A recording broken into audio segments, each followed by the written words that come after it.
And here's what we know about sex from the Bible, that God designed sex, so it must be good. It's not evil. He designed sex drives, so that's not evil. And he also, created our bodies, both male and female bodies, to have pleasure centers that get activated when you have sex. So it is God's design. It is not evil. And for most men, sex is a really, really, really big deal for most men.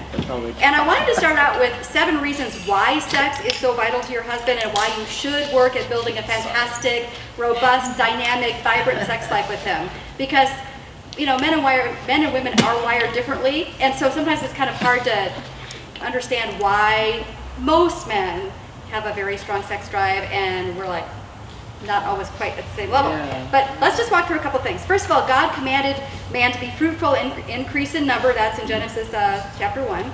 In order to accomplish that, God appears to have wired men to have an incredibly strong desire to join sexually with a woman. So he's wired a man like that, right? And according to my husband, I always ask him about each topic when when I'm ready to present it. And so I talked to him about this as well. And he said for most men that he knows of, and including himself, even at his advanced age, that sex is like almost always on their minds. And he said it drives most men nuts. It's like they don't want to be thinking about this all the time, but it's like how they're wired. And so it's almost like an obnoxious thing sometimes to them, is that this is always like this, always on their mind. And it is an instinctive desire that God seems to have placed in men.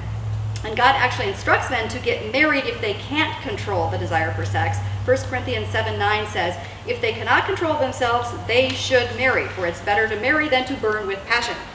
So keep in mind that part of the reason he married you was so he could have sex. Because otherwise, you could just be roommates and just like hang out and go to the movies and go bowling, and you could maybe clean and he could mow the lawn or whatever, and you just be roommates in separate rooms. But he probably married you because he wants to have sex as well. So that's part of the deal. Number 2, when you have sexual intercourse with your husband, the hormone oxytocin is released. Yeah. And it is a bonding hormone. It is a bonding hormone. And there truly is a great sense of intimacy and bonding that happens when you make love with your husband. He'll feel more strongly bonded to you. In fact, research shows, not to be overly graphic, but we're all big girls here, that the moment that he ejaculates, if he's looking into your eyes, he is like bonded to you in a way he doesn't even know what just happened. but it's the bonding hormone, the oxytocin. You are the person he's focused on right then. He's bonded to you. And this is why I always tell single women, another reason to stay pure while you're dating is because you will bond to complete creeps. And they will bond to you if you're having sex outside of marriage, because the cuddle hormone is activated. And now you're like, I just love this person, who could be like, a mass murderer, but I just don't love him anyway. We're like just neurotic about it because we've bonded. Now in marriage, it's fabulous, right? Because you want to be bonded to your husband. Not so much if you're dating and you're dating the wrong person. Okay, number 3. Most men seem to have an instinctive desire to bring sexual pleasure to their wives. And it might seem confusing to many women, but it's almost more important to him that he brings you pleasure than he receives pleasure himself. Now again, there might be some men that this doesn't apply, but for most men, they long to be, do not laugh, they long to be your sexual hero. They do.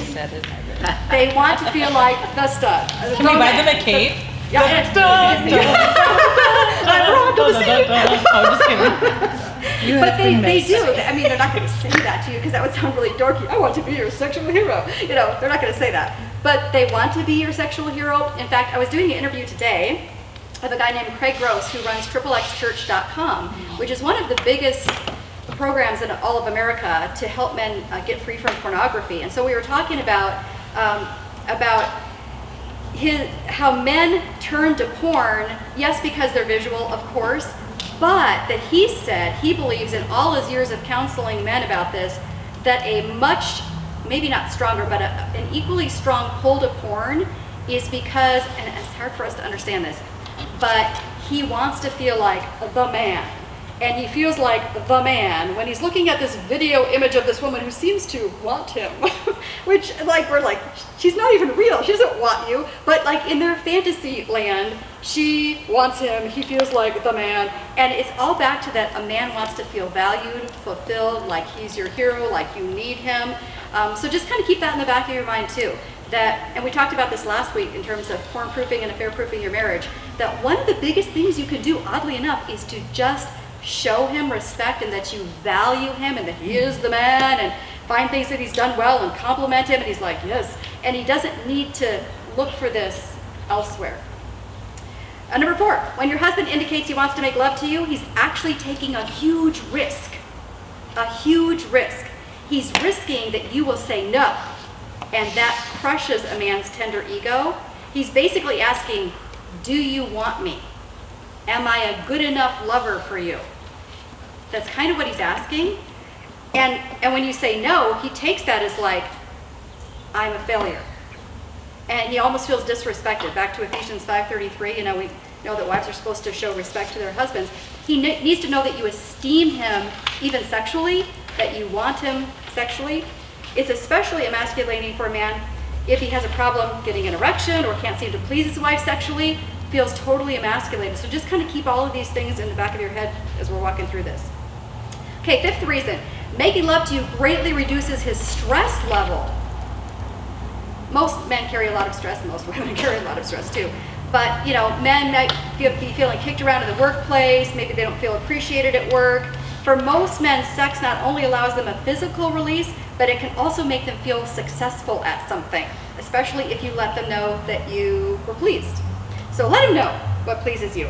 And I know this is kind of awkward, maybe not for everybody, but apparently, as I've read the research, I read all sorts of research about marriage, including about sex, and apparently most men really long for their wives to tell them what pleases them specifically. So just throwing that out there as well. Number 6, making love to you frequently is important to his physical well-being and health. There was a really interesting article on WebMD, 10 surprising health benefits of sex, and I'm not going to go through all 10 of them. But here's one important health perk from sex. Research shows that having sex twice or more a week for men reduce the risk of fatal heart attack in half. Wow. Isn't that just weird? In half, just by having sex twice a week. Isn't that weird? I don't know. Just telling you. 7th, making love to you provides a healthy source of comfort for your husband. And I actually stumbled across this little verse in Genesis 24. It says, the Bible says, Isaac brought her, his new wife, into the tent of his mother Sarah, and he married Rebekah, so she became his wife, and he loved her, and Isaac was comforted after his mother's death. So the story is about him leading her into the bridal tent, they're going to consummate their marriage, and he was comforted after his mother's death. And I just thought that was so interesting because I had just been talking to Raul about how this is a comfort thing, and it is a comfort thing. Who knew?